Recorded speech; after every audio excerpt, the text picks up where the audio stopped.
Tonight, a new border crisis. Migrants crossing over under the cover of darkness in extreme weather, in some cases, dying. Pete Foster has watched it play out from his own home. I think it's sad. I think that'd be an awful position to put your kids and your family in, crossing like that, but obviously these people don't feel they have a choice. Foster is not talking about the southern border, but the north, where the U.S. meets Canada, less than 100 yards from his front door in Vermont. How cold does it get up here? Oh, I've seen it 20 below zero. No condition to be walking through the woods at night? No, especially not with your family, you know. He's lived here for more than 20 years. Recently, there's been a noticeable change. Is there a lack of Border Patrol presence here?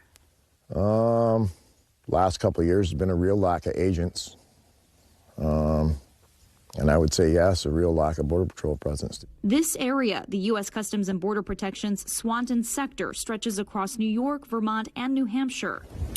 CBP citing a more than 800% increase in apprehensions and encounters there from October to January of this year, compared to the same time the previous year. Turn left onto the ramp to Canadian border. Right now we're headed to an area of the border with Canada and Vermont where Border Patrol agents tell us it's been a hot spot for migrants making their way into the U.S. illegally. They've been crossing over through wooded areas and through some extremely cold weather over the last month. But Foster worries it's not just migrants who are crossing. He says suspicious cars are showing up in the middle of the night, and also says he's seen what he believes could be evidence of drug trafficking. Yeah, there's some serious people that come across. It's not all just families trying to get in. Swanton sector border agents documenting several cases of migrants walking into the country, bracing bitter cold while dragging suitcases and carrying children.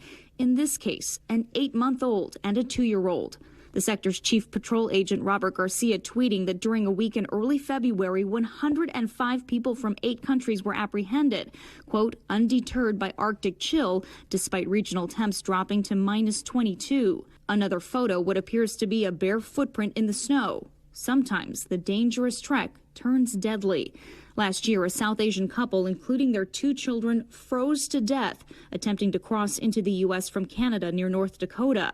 Their bodies were found just 13 yards away from the border. It tells me that the cartels have recognized that there's an awful lot of profit to be made coming through the northern border, and they're going to do whatever is necessary to generate that profit. And when you see numbers like this, that's clearly showing that they've seen a vulnerability. They know that there's gaps in our coverage, and they're going to exploit those gaps for that profit. Brandon Judd, president of the union that represents border agents, says cartels trafficking everything from illicit drugs to human beings are facilitating the path north, booking flights for a fee. The cartels facilitate the entire travel for a fee from Mexico to Canada.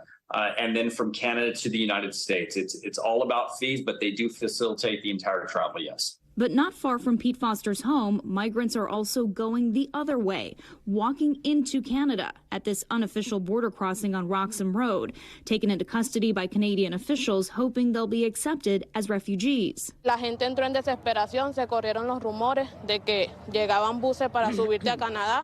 First it was slow, then it started picking up, and now it's worse than ever. There's constant people either walking or personal vehicles or all kinds of taxis, from cars to vans. Melissa Bishaw lives on Roxham Road, the traffic prompting her to add security measures to her home. There's one camera there, a second camera's there, and a third camera's there, and then I got a 4th camera in the back on the back porch. More than 39,000 refugees crossed into Canada last year through unofficial crossings. The majority took this path.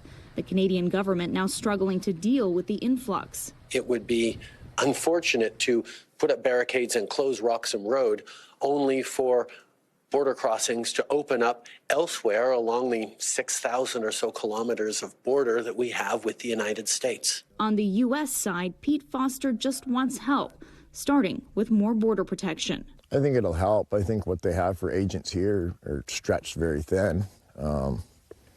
I think it would definitely help having more agents. Valerie Castro joins us now live from Swanton, Vermont. Valerie, we can see that snow behind you. It's incredible. In some of those surveillance images, you saw how cold it was, in one case, -4 degrees. I guess the big question is CBP, is the Biden administration, is anybody going to do anything to bring more manpower up there to stop these dangerous crossings? So, Tom, the union that represents border agents says there has been a request for agents to volunteer to leave the southwest border and come here to the northern border to address the issue. We asked Customs and Border Patrol that exact question, and they would not confirm that. They did say that there are about 273 agents assigned to this area, but they would not address those concerns that their presence in this area is thin. You know, I've covered immigration for years. I've never seen images like this, and now watching that snowfall behind you, it's so shocking. But I think, to be fair, we should also put these numbers sort of in comparison to what we're seeing at the southern border as well, Valerie. And, Tom, the numbers almost don't even compare. At the southern border, Customs and Border Protection recorded more than 150,000 encounters just for the month of January this year. Here along the entire northern border, it was just 13,000. Thanks for watching our YouTube channel. Follow today's top stories and breaking news by downloading the NBC News app.